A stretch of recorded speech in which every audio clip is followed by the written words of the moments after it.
ताबू व अकामुस्सलाता व आतउज़्ज़काता फ़इख़्वानुकुम फ़िद्दीन व नुफ़स्सिलुल आयाति लिक़ौमिन यअलमून। अगर ये तौबा करें, नमाज को कायम करें, ज़कात को अदा करें तो दीन में तुम्हारे भाई हैं और हम समझदारों के लिए खूल खूल कर अहकामात बयान करते हैं।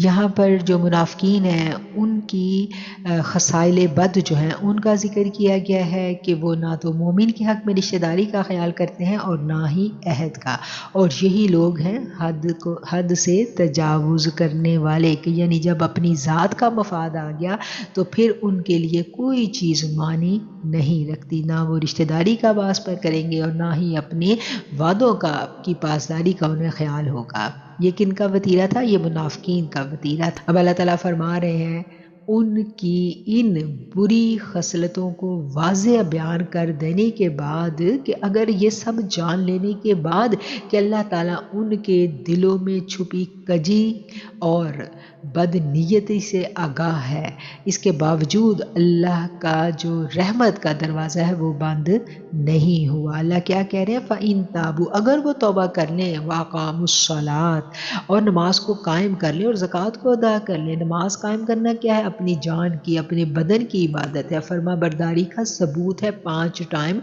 नमाज की अदायगी। और ज़कात क्या है? अपने माल से साबित करना कि मैं अपना माल अल्लाह की राह में अल्लाह के हुक्म के मुताबिक निकाल कर खर्च कर रहा हूँ। ये ऐलान है कि वो मैं जिस्मानी तौर पर भी अल्लाह का फर्मा बरदार हूँ और अपने माली मामलात में भी अल्लाह की फर्मा बरदारी को इख्तियार किए हुए हूँ। तो अल्लाह कहता है कि जो ये काम करें तो फिर फ़इख़्वानुकुम फ़िद्दीन, वो तुम्हारे भाई हैं दीन में, तुम उनके साथ फिर अच्छे मामलात करो। ये बात खोल कर मुसलमानों को बता दी गई। और अल्लाह कहता है कि वनुफ़स्सिलुल आयात, हम आयतों को खोल खोल कर बयान करते हैं उन लोगों के लिए लिक़ौमी यअलमून, जो इल्म रखते हैं, जो अल्लाह के इल्म के तालिब हैं, उनके लिए अल्लाह अपनी आयतों को खोल खोल कर बयान करता है।